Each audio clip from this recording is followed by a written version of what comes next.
Chapter 10. This chapter is dedicated to Toria Tobin. With her thoughtful feedback, I was able to significantly improve the first 10 parts of this story. Check out her story, First There Was You, for a great read. Charlotte, Charlotte? Come on, it's time to wake up, miss. Who was that? Whoever it was, they were going to have to take a freaking number. My entire body had melted into the lumpy surface below me. My eyelids were tight and heavy, as though they were sealed and weighed down by some unknown force. Not to mention, this guy was standing at the end of a tunnel trying to make me wake up. Nope, not happening, sir. Is she always this hard to rouse awake? I heard the annoying man say. Yeah, honestly, couldn't tell you, a deeper voice responded. Oh. Mr. Annoying laughed, I just assumed as her brother you'd know. My brother. Ollie was here. Why is Oliver here? Wait. Where is here? The man's voice became clearer and louder as he spoke, as though he was now walking to my end of the tunnel. It rattled around in my brain, pulling me from my slumber no matter how hard I clung to the piece. A harsh white light blinded me as I regained consciousness. I blinked rapidly to clear away the fuzzy film of spots that were currently blocking my view. As everything around me came into focus, the room I was in flashed into my view. A large window. Industrial blinds. White walls. A plastic pitcher of water on a table. Archer propped up in a chair? The final image prompted me to open my eyes wider. Archer was sitting next to me in a stiff wooden chair. His brown hair was rumpled on top of his head, and a 5 o'clock shadow prickled his jaw. He was wearing dark jeans, a white t-shirt, and a red plaid button-down. They were wrinkled and creased as though he had been in them for a while. His eyes, that stared intensely back at me, had dark circles underneath of them. What was Archer doing here? I croaked at him. Archer's brows snapped together in worry at the sound of my voice. Seriously, what was going on? A squeezing pressure dropped my attention to my lap. It was then that I noticed Archer was holding my hand in his. Just as I registered the callous large hand warming my own, he yanked his back. Hello, Charlotte, glad you could join us, Mr. Annoying spoke again. My head spun as I turned to my right to see an elderly man, with gray hair, glasses, and a white lab coat. Oops! Dr. Annoying? Do you know where you are, Charlotte? The man continued. I took another glance around. This time, I noticed the heart rate monitor and IV drip next to the bed. Hospital? I wheezed. That's right, Dr. Annoying said with a smile. Do you know why you are here? His face stiffened into a more serious look as he asked. Fear prickled my senses as I tried to remember why I was here. What could have landed me in the hospital with Archer Johnson of all people holding my hand? It had to be bad if Archer was trying to comfort me. The fluorescent lights and anxious thoughts worked together to make my head throb. I scanned my body quickly. There were no visible casts or bandages. My body didn't hurt at all either, it just felt weighed down. My throat was a little sore, but besides that, I couldn't feel any injuries. Why was I here? Anxiety flooded my stomach as I tried to decipher why I ended up in the hospital. I whipped my head over to Archer to see if he had any answers, and he seemed to read the frantic question in my eyes. Why can't she remember? Is that normal? He asked the doctor. Yes, it is quite normal in this case. Charlotte? Your brother brought you into us last night after you had attended a party. When you arrived, your breathing was very labored, so we had to intubate you. You may feel some irritation in your throat for the next couple of days. You also had quite the cocktail of ketamines and rohypnol in your system. It appears as though you were drugged at that party. Drugged? At a party. I would have believed him more if he told me I was body swapped. I was barely the type of girl to go to a party, let alone be careless enough to get drugged. How could this have happened? The gravity of the doctor's words had bile rising in my throat. Stress tightened around my chest as I racked my brain for my last memory. I could remember laying on my couch posting to Instagram. Then Emmett texted me. But everything after that was blurry. Don't worry too much about trying to regain your memory right now, Charlotte. I'm quite confident the last 12 hours will come back to you soon. Now there is something more sensitive I need to ask you. Would it be better if we were alone? My gaze landed back on Archer. He shifted in the seat to stand up and I realized he was about to leave me. Something came over me at that moment. I was scared, alone and lost as to what had happened. I hated being stuck in the unknown, so I grasped onto the only thing I had that was familiar, Archer. Please. Stay, I begged as my hand snapped on his forearm. In any other scenario, I would be mortified by my behavior towards him. But at that moment, I didn't care. I would rather deal with the repercussions of clinging to Archer than be alone right now. It's okay, Charlotte, I'm not going anywhere, Archer rushed out. But if you want some privacy, I can just wait out in the hall while you and the doctor talk. His words made sense. But an anxiety attack bubbled just below the surface of my semi-calm exterior and I couldn't risk him leaving. What if he decided to really leave me? What if the doctor asked me a question I couldn't answer? The anxious thoughts whirled around in my brain, causing my grip on Archer's arm to tighten. No, please stay, I said, stronger this time. I kept my hand latched to his arm in fear that he wouldn't listen, but he remained in his seat. All right, then Charlotte. Normally, when we have a patient that is drugged unknowingly we would want to screen for any evidence of sexual assault.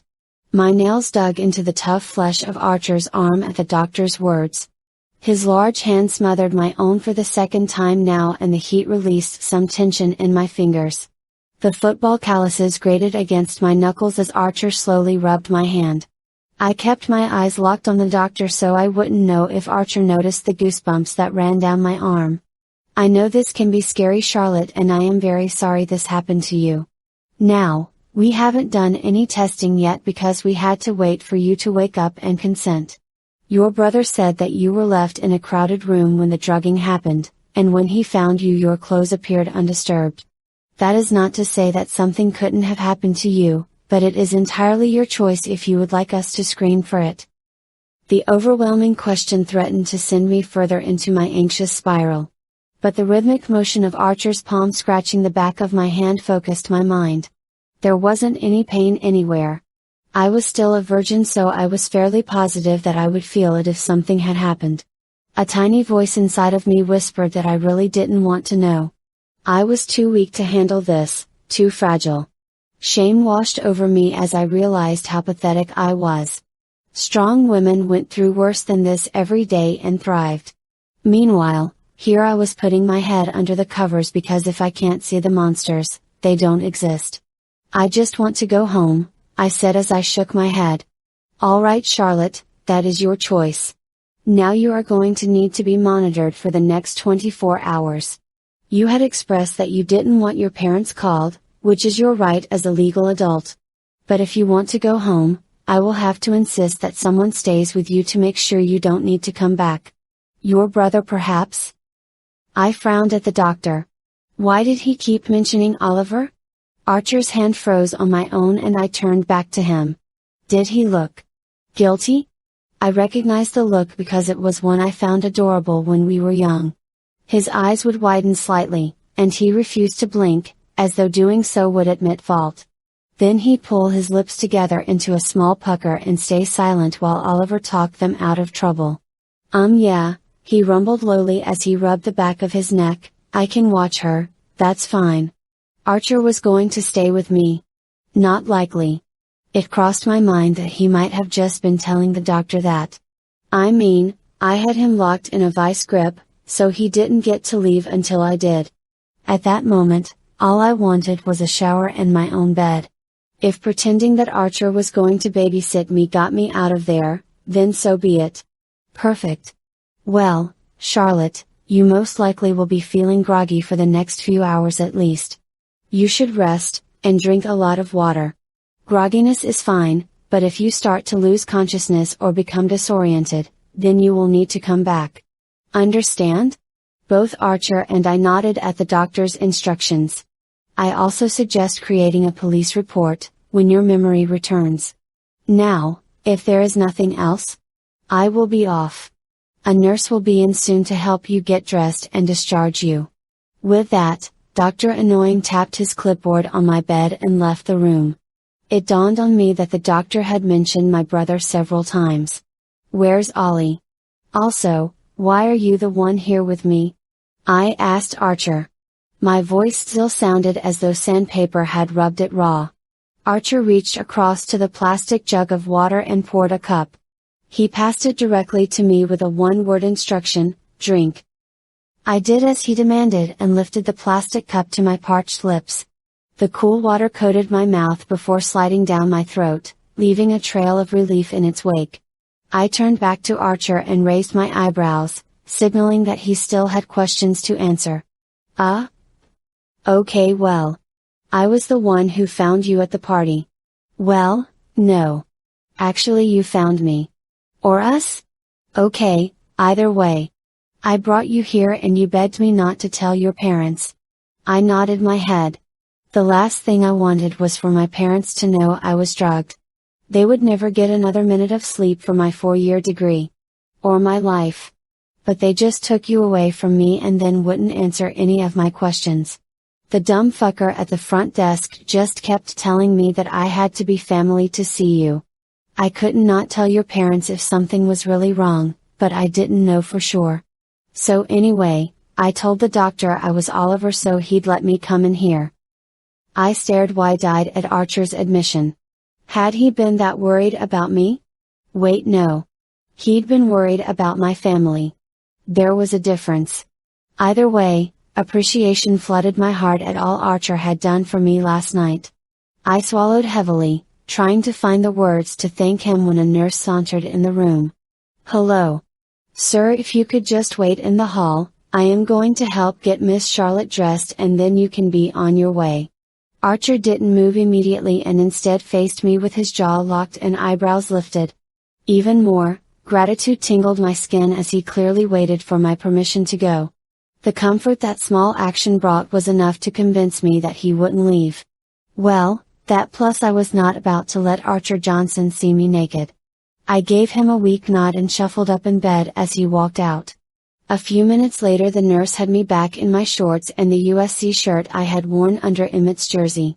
I left that in the bag with my wallet and dead phone. My skin itched in the old clothes and I was desperate to get home and shower. With an apologetic smile, the nurse insisted that I be brought out of the hospital in a wheelchair. When we exited the room I saw Archer a few doors down the hallway talking on his phone. He turned as we approached and I could tell he was annoyed with whoever he was speaking to. His lips were drawn into a tight line, and his eyes were dark with frustration. Was it my imagination or did everything on his face soften a bit as his eyes dropped on me? "Whatever, just do it, rookie. Or I'll put you on DD duty for the entire year," he snapped. Then he pocketed his phone and jerked his jaw for us to follow him to his truck. The drive back to the university was quiet. Archer didn't attempt to say anything to me and I was too intimidated being alone with him to speak. So, I stared out the passenger side window and tried to empty my mind of all the questions I still had. The truck thudded to a stop under me, making me lift my gaze. Before me, was a brown 3-story home with a patio wrapped around it. "Where are we?" I asked, finally turning to look at Archer. His lips twisted in confusion as he replied, "My house." What? I hope you enjoyed this chapter. Please vote or comment if you did. Smile?